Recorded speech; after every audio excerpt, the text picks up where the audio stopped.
The difference between having a great quarter, making your number, or reporting a bad quarter often comes down to the effectiveness of your sales team's discovery calls and demos. But how do you make sure your reps are doing the right things on their calls in order to finish the quarter strong? Well, introducing Gong.io, the #1 conversation intelligence platform for B2B sales teams.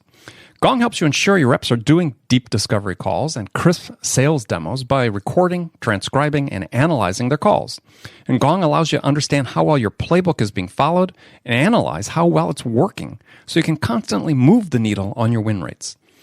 Now, if you request a demo of Gong as a result of hearing this message, you'll get a free ebook copy of my award-winning book, 0 Time Selling, 10 Essential Steps to Accelerate Every Company's Sales. So go to gong.io/accelerate to request your no-obligation demo and get your copy of my award-winning book, 0 Time Selling. Again, that's gong.io/accelerate, gong.io/accelerate. So go there now and come back and enjoy today's episode.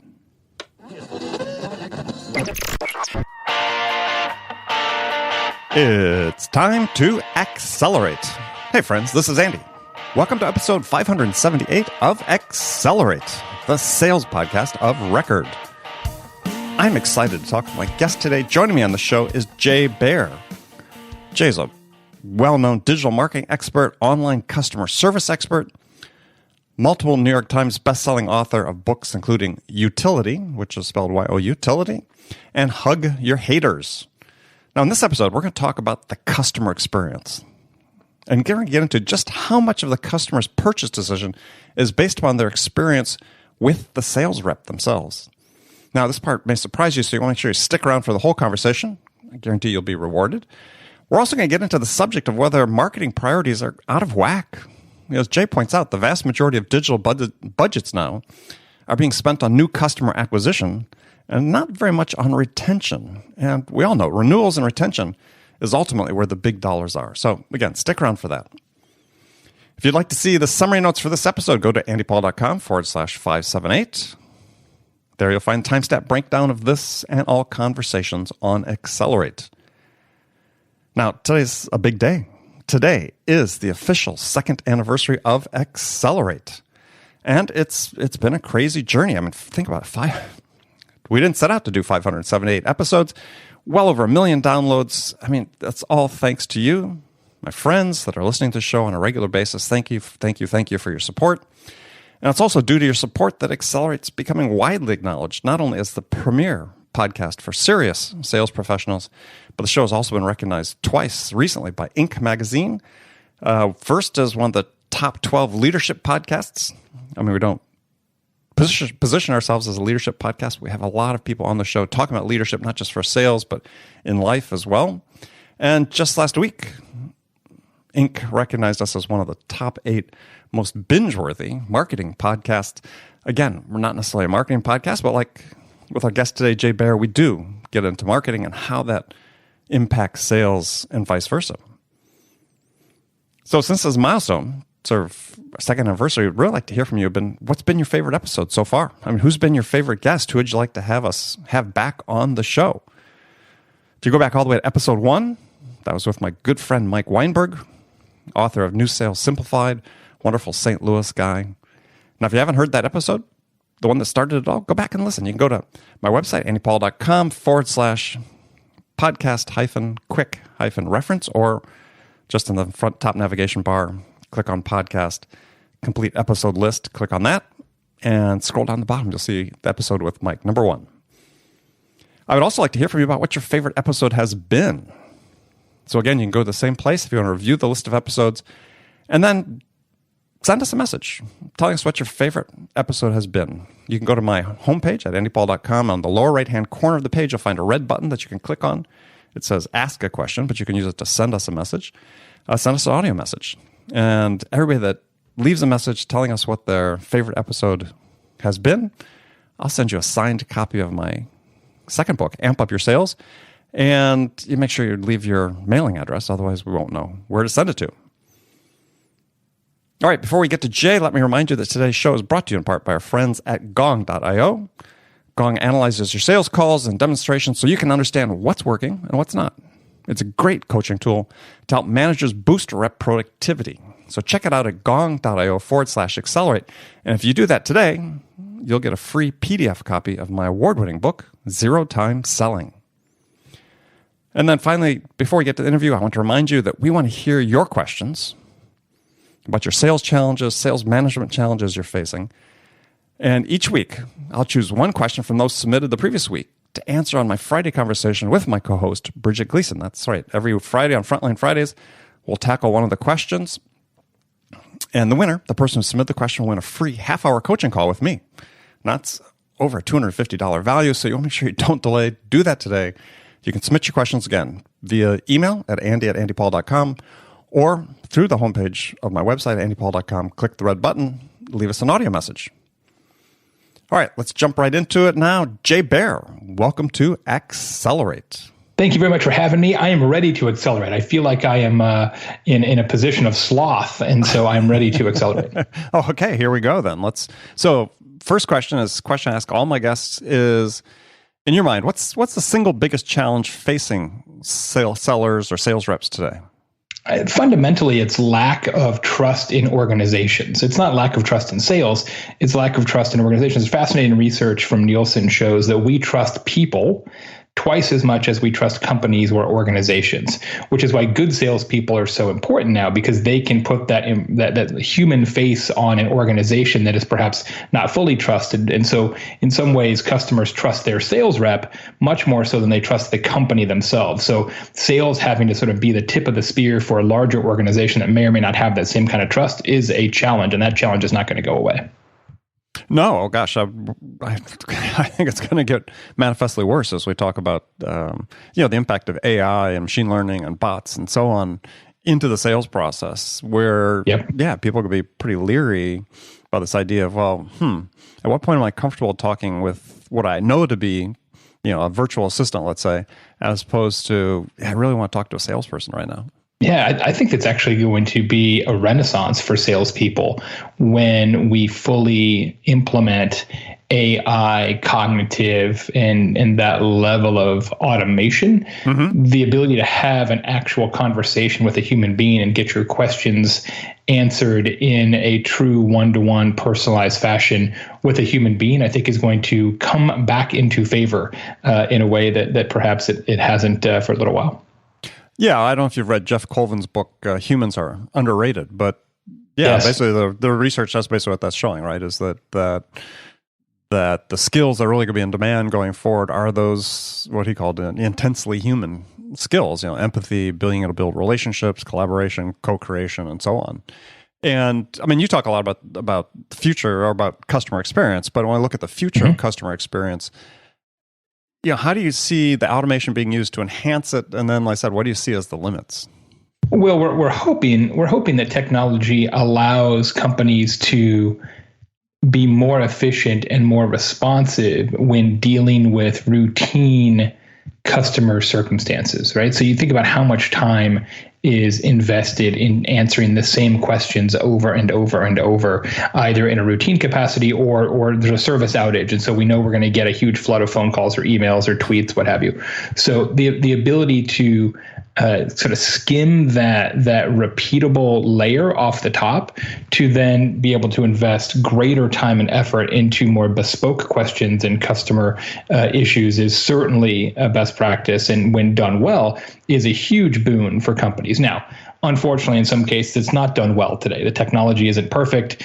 People's ability to master the technology isn't perfect. And so you already see some circumstances where companies are trying to use AI and bots and messenger bots and things like that to sort of be frontline customer service. And it doesn't exactly work how we would like it to, but it's still early days. So who do you know that's using it really well that you could give as an example?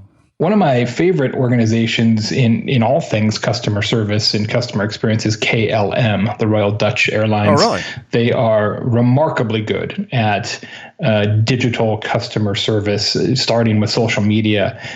They have invested a tremendous amount of time and capital in Twitter and Facebook and Instagram and WhatsApp support. They staff 24 hours a day in 14 different languages.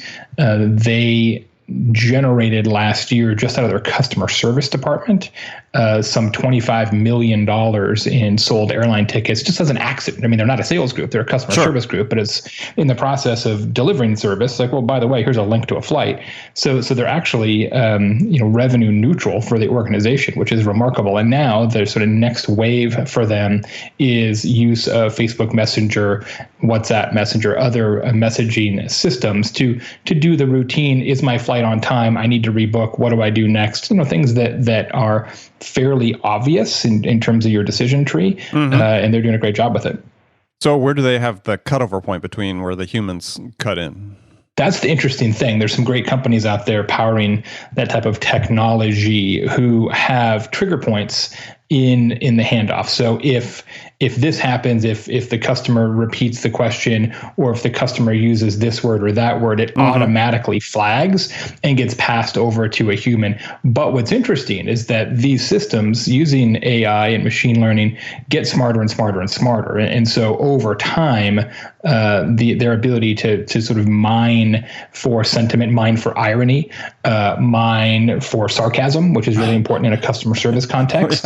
Their ability to do that successfully, right? Yeah, you guys are the best, right? Yeah. And it's intending to mean wow, we just got a compliment. Ding, ding, ding, ding. Yeah. Right, exactly.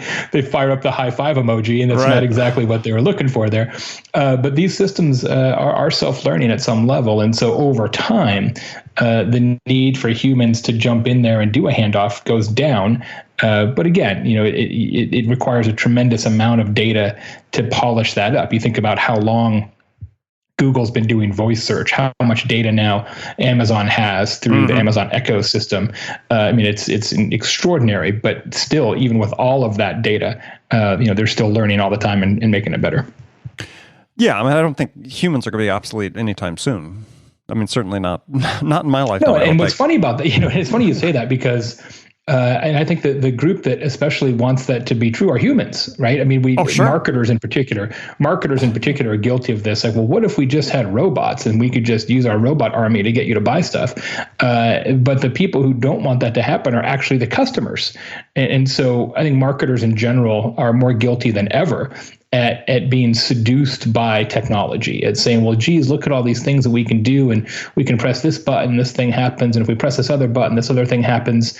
And at the end of the day, the process of marketing, and really the process of sales as well, hasn't changed that much. It's just how you go about it.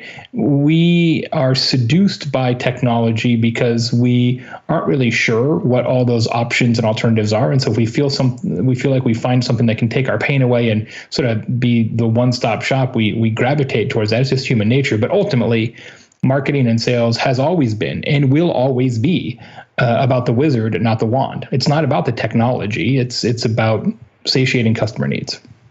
Well, it's interesting. Sales is always, to my mind, and this may be because I'm a salesperson who worked for years in the Valley in engineering-driven companies. So sales is always the necessary evil. And I remember, raising money for companies where the VCs, this was sort of before the 2008 crash, many of them would say, look, we're just not going to invest in a company that needs to have a sales force to sell it. Right. Yeah, it's got to be pure SaaS. If it's not self-serve, we don't think it's going to work. It's funny you say that because now I do a lot of angel investing myself, and I'm a limited partner in a few VC funds, and in many cases, it's the opposite now. Oh, I know. What people look for is, do you actually have a sales strategy? Do you have a sales leader? Do you have the ability to pick up the phone and close deals? Because I think we've recognized that I don't want to make a blanket statement here. There's a ton of very, very successful self-serve led SaaS companies out there that are just killing it. But especially for higher value, more complex sales, the thought that you're going to have such good marketing that somebody's just going to fork over their credit card for tons of money without ever talking to a person is a fallacy. It's not true. Yeah. But that's, to your point, you said, hey, marketing, I think, always sort of giving the evil eye to sales and wishing they could poof and go away. But I think it really started much higher up in the food chain with the investors and senior management. So let me ask this. Go back and ask. Marketing always feels like, well, if it wasn't for the salespeople, everything would be fine. But the reality is, when you take the salespeople away and marketing is accountable for actual sales, not just lead gen, the song is sung very differently. Oh yeah, yeah, I've encountered many VP of marketing who suddenly found themselves in charge of the SDR team, thinking, how quickly can I hand this back to the salesperson? Exactly. So let's talk about that a little bit. So interesting, as I go through, and preparing for this interview and reading a lot of what you had written, and I've read some of your books as well, but I didn't see a lot about sales marketing alignment. And this, it seems like everybody wants to come on the show. Probably once a week, I get requests from somebody to come on the show because they want to talk about sales marketing alignment. It's certainly more in the moment these days with the whole account-based marketing, account-based sales. Yes. And I saw you're an investor in Terminus that's in that business. So is too much being made of this? No, I don't think so. It's funny you mentioned that. I actually do a fair amount of speaking on that topic about the smarketing concept and how to realign sales and marketing. I just did an event about it last week in Tucson, as a matter of fact. I haven't written a book about it because it's not a book that would sell any copies. I mean, that's the truth, right? I mean, there's such a small universe of people who want to buy that book that it's actually not worth writing that book. Right. At least it's not for me. It may be for other folks who are more in that world, specifically on a consultative basis or a technology basis. But it is incredibly important, and I think we're starting to see that alignment naturally. I mean, it is happening organically because sales has to act more like marketing and use social media and the whole field of social selling to interact with customers in ways that transcend the typical sales playbook. And obviously, marketing is acting in a role that for many, many, many, many years was strictly sales role in terms of informing customers and getting them ready for a sale. The marketing plays so deep in the funnel now compared to what it used to be. That it's really quite remarkable. So marketing is acting more like sales, and sales is acting more like marketing without anybody necessarily making that happen and saying, here's the movement and here's how it works. It just is. But there are definitely some ways to do that well and some ways to do that poorly. And actually, this is going to sound hopelessly basic, but one of the things we do on the consulting side of our company, and one of the things I talk about on stage when I mention alignment is just familiarity. Familiarity fights against contempt, and this idea that every time there's a marketing meeting, somebody from sales should be in that meeting, and every time there's a sales meeting, somebody from marketing should be in that meeting, and having monthly desk side visits and ride-alongs and all the things that you would do to make one side understand truly day to day, hour to hour, minute to minute what the other side does. Those things are massively effective in organizations, and it sounds crazy basic, but the reality is almost nobody does it. Yeah, well, it's interesting. You start off I think the actual quote is familiarity breeds contempt, but it could also combat contempt as well. I was talking to somebody just about this a week ago, and it's sort of interesting. Their perspective was that they thought some companies went too far, like the ride-alongs and so on. They thought was like too much for marketing to do, and I didn't get that at all. I mean, I'm with you. I think it's like whatever you can do to make people understand and empathize. If marketing thinks that's too much work, you need different marketers. Well, yeah, right? For sure. So because marketing needs to get out of their office anyway, whether it's with sales or with somebody else. Like I've been doing this a long time. I've been in digital marketing since 1993. And I've been in marketing in one form or fashion since 1988. And one of the things we've lost in the marketing industry is understanding of customer needs.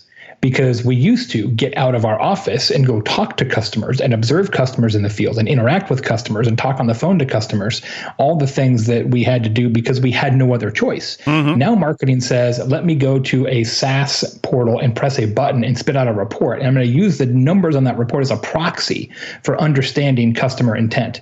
And that is not an accurate proxy. It is semi-accurate, but there is no replacement for talking to customers, observing customers, and spending time amidst customers. And in large measure, marketers have given up that discipline. And what they want to do is sit on their ass at their desk and press a button. And that is not a recipe for good marketing. What I tell my team all the time is if you want to be a great marketer, get out of your desk. Well, but we have the same issue in sales, right? You look at the growth of the SaaS models. The whole idea, I mean, outside versus inside, right? I mean, how many outside salespeople are there now? Well, yeah, but let's look in the SaaS business, for instance, how often are these companies getting out and sending people to talk to customers, actually talk to customers face to face, walk the halls of their business, talk to more than one, multiple people. Yeah, we all have multiple stakeholders. We've talked to them on the phone, blah, blah, blah. No, actually go meet them. It doesn't happen. Doesn't happen. For enterprise and really big buy B2B kind of stuff, that still happens, of course. But in a lot of companies, it never happens. You're exactly right. Which is why I think user conferences and customer conferences are so important, because you're bringing them to you, which is a way to interact with them and get a better feel for them without having to do it on a one-to-one basis. Obviously, it's better to visit customers on their turf, not your turf. But I'm bullish on customer conferences for that reason, because at least it's a half step. Yeah, no, I agree, and they are valuable. I mean, I've been to a couple recently that were quite good. So related to that, though, you just recently had written or published an article saying that B2B marketers are working harder than necessary, which is somewhat stems from what we were just talking about in terms of sales and marketing alignment and the demands now that are placed on marketing. And you thought it was disheartening. So tell us why you thought that was disheartening. Well, it seems to me that at this point in time, having been in this industry for a long time, and we all have, that we would be using our time more efficiently, that we would have a better sense of who our customers are, that sales and marketing would be working together more closely just as a matter of course, and that things like account-based marketing would just be the norm, not some newfangled thing that people are trying on like a bathrobe. Mm-hmm. So maybe I'm just foolish and expect things to coalesce more quickly than the industry is actually ready to coalesce. But there's still just a lot of nonsense in the sales and marketing world today. And I'm hoping that some measure of AI and with a dose of humanity will take some of that nonsense away. But maybe that's too optimistic. Well, one of the concerns you surfaced in the article was that too much of marketing's time and resources are being focused on lead gen.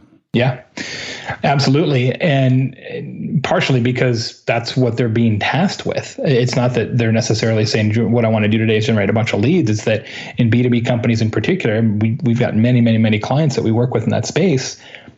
Leadership is saying to the CMO, what we're going to measure you and your entire team on is SQLs. Mm-hmm. And smart marketers say, well, yeah, but SQLs don't happen without some measure of higher order demand gen, brand building, et cetera.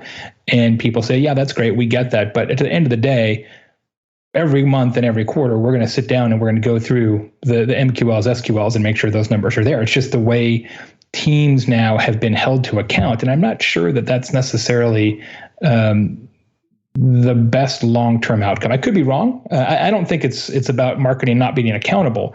I think it's about people not understanding all the different facets of marketing and how they work together. Well, yeah. I mean, the quote you have from Forrester's report was that 80% of B2B digital budgets are spent on customer acquisition, where in most SaaS companies, I mean, if they have any degree of maturity, the majority of the revenue is being generated through their customer success team. And sure, in some cases, it's overwhelming majorities. Right. Well, it should be. And yeah, it should be. But yet what's interesting, some of that's structural, right? So the marketing team does not get credit, quote unquote, nor does the sales team get credit, quote unquote, for renewals.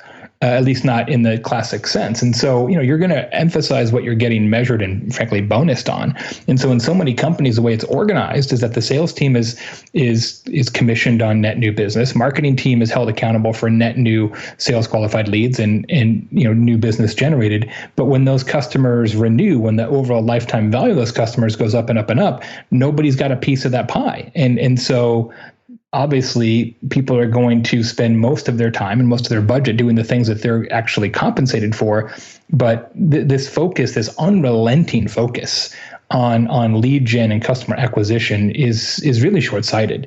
Everybody knows, like everybody in the history of business knows that it makes so much more strategic sense to keep the customers you've already earned than having to always fill that leaky bucket and churn customers and be on that treadmill. Like everybody knows that. There's no opposing camp there. There's no alternate school of thought. There's nobody who's going to credibly say, oh no, it's good to churn customers unless you're in an incredibly low margin business with an infinite customer base, i.e., telco.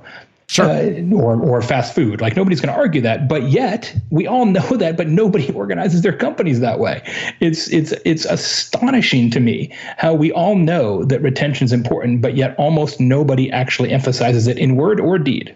Well, is some of that though that they're all trying to play from the same playbook? I mean, Perhaps everybody's got the predictable revenue book on their shelves, and the investors pull it down and say, "Hey, this is what sales needs to look like." But yeah, as you said, these are incredibly hungry machines, sales machines that require lots of leads. I just think part of it too is that we tend to have a better understanding of what activities generate leads in customers. I think we have a less clear understanding of what activities generate increased renewals.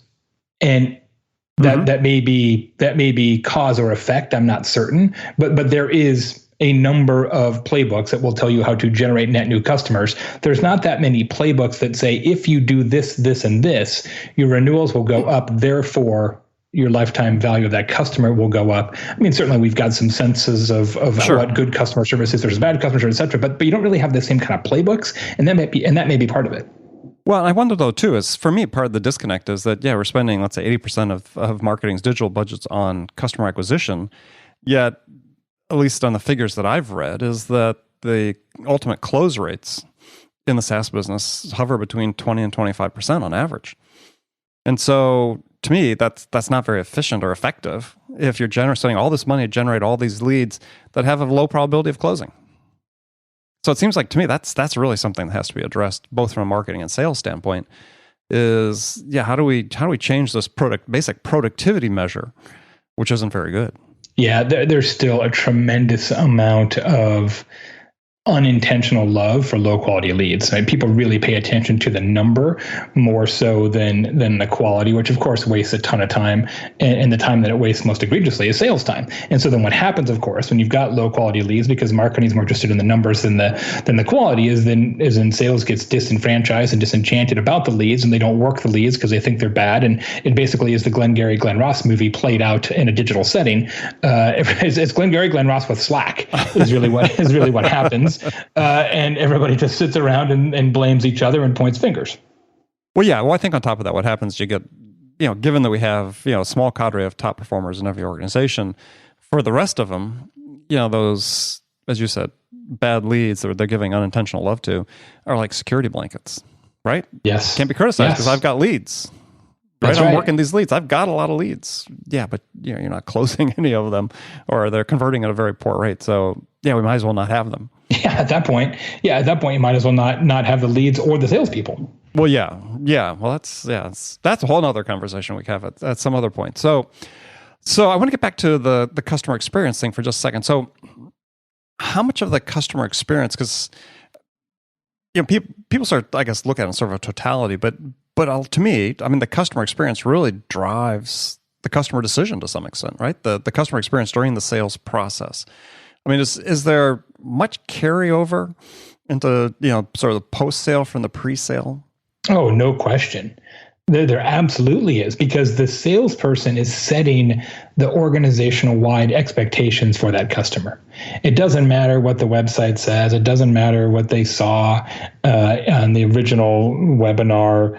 What matters and what's going to stick in the mind of the customer is what the salespeople say. And this happens all the time, of course, where a salesperson under promises or over promises or different promises, and then the organization has got to cash that metaphorical check because the customer says, oh yeah, but the salesperson said this and said this and said this. That becomes gospel to the client. And so this idea of sales sort of setting the overall customer experience trajectory, which then gets handed off to customer success, is incredibly important and doesn't get talked about nearly enough. That is, from the customer perspective, it's a continuum. Organizationally, we think of it as two very, very different sets of circumstances and two very, very different departments. But from the customer standpoint, it's a continuum, and we don't run businesses that way very often. And so the same way, it would be great to be doing more sales and marketing ride-alongs. It's just as important in some ways to be doing sales and customer success ride-alongs, and that kind of familiarity and making sure that handoff is more seamless. Oh, good. Well, I'm glad because I believe the same thing. I always frustrated this, looked at two different parts, and I think that it's hugely important in terms of getting the decision, but then, as you said, for meeting their expectations, there's oftentimes that huge disconnect in that handoff, and that leads to churn. Well, and really, what is a customer success team other than an indirect sales force? Well, a direct sales force, I guess, right? I mean, in some ways, absolutely. Yeah, I mean, it's sort of funny. I was talking to somebody ran customer success at a SaaS company, and they don't do sales training for their CSMs or account managers. Wow. And it's like, well, then how do they know what to do? Right? Yeah. Aren't they in sales? Yeah, well, no, they're account managers. You know, no. Aren't they responsible for upsells and cross-sells? They're just making people happy. But they're just making people happy. But to what end? Yeah. Well, and that's why I think this whole dichotomy between, sort of hunters and farmers is sort of ridiculous, because, in my account management role, and I've ran account teams like that with, at the time we called them program managers, but they were responsible for the implementation, customer success on large programs. Yeah, those guys were hunters as well. I mean, sure. That was their whole business was based on renewals and upsells and cross-sells. Yes. I mean, if they're not in asking the questions, and that's why I find that dichotomy with employers saying, well, we've got a different set of requirements between the two because one are the quote-unquote hunters. It's like, yeah, if you have that set up, then you're really selling yourself short. No kidding. So what advice could you give sellers about how to influence the customer experience while they're selling? Because I loved your video you had about your trip to Chicago. We talked the small things like the card in your Westin hotel that text me if you have questions, or the business card you got with your mattress pad, which actually I sort of connected the mattress pad with your stay at the Westin because the beds are so comfortable at the Westin. I presume you just came home and said we had to have a more comfortable bed, but I didn't think about that, but you may have pinpointed my actual customer journey there. Nice. So what are the small things? Not to put you on the spot, but no, it's fine. It's actually going to be my next book, is this concept of talk triggers. So little operational difference makers that turn customers into marketers, right? That create that viral word of mouth effect. And sales can play a big role there as well. But what's interesting, a lot of the ones that I've been talking about and diagnosing recently are those that do add humanity to what is customarily a somewhat inhuman process.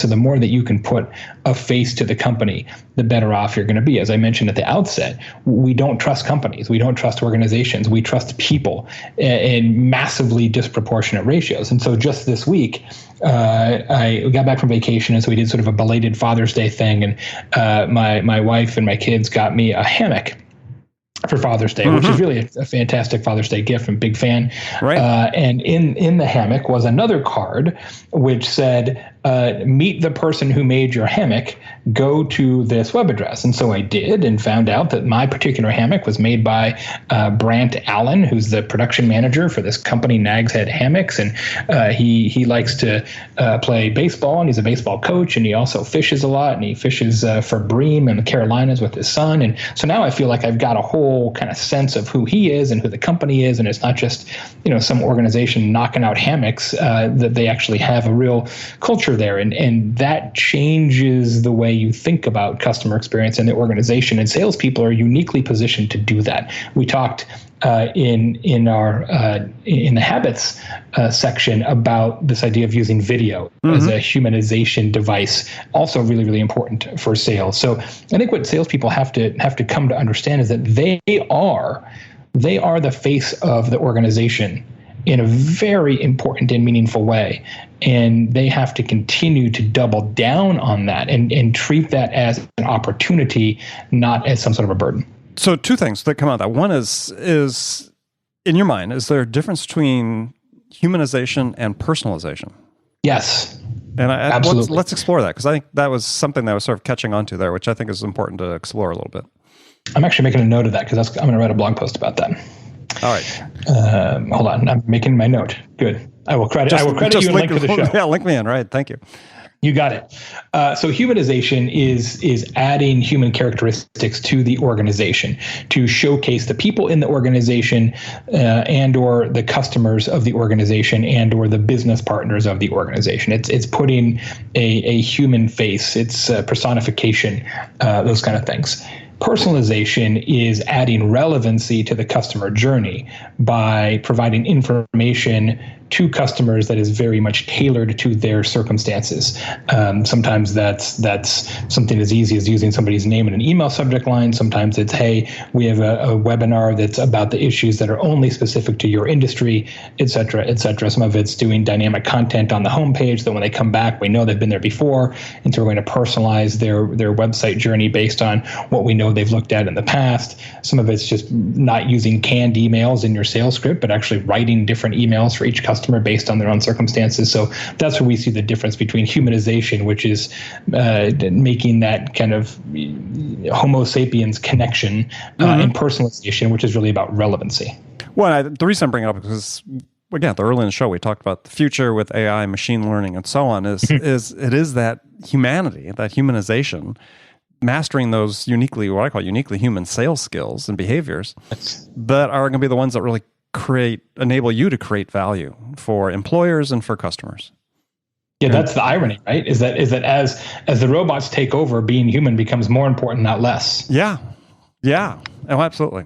All right. Well, Jade, unfortunately, we've run out of time. I'd love to keep on going, but let you go. We'll do it again. We'll do version 2 sometime. That'd be excellent. So tell people how they can connect with you and find out more about you. Our main site is convinceandconvert.com. All things social media, content marketing, digital marketing. My podcast is the Social Pros Podcast, all about enterprise, big brand social media. And we talk a lot about social selling there as well. All right. Well, again, Jay, thank you very much for joining me today. My pleasure. We'll do it again. I feel like I've accelerated. Is that the intended consequence? That is the intended consequence. Perfect. Good. So your work is done. Thank you. And friends, thank you for joining me. Make sure you come back and join us again next time for another great episode of Accelerate. Until then, if you get a chance, really appreciate it. With whatever device you're listening on, take a second to your app, pause the show, subscribe if you haven't done so already, leave us a review. We'd love to hear what we can do to serve you better. So thanks again for joining me. Until next time, this is Andy Paul. Good selling, everyone.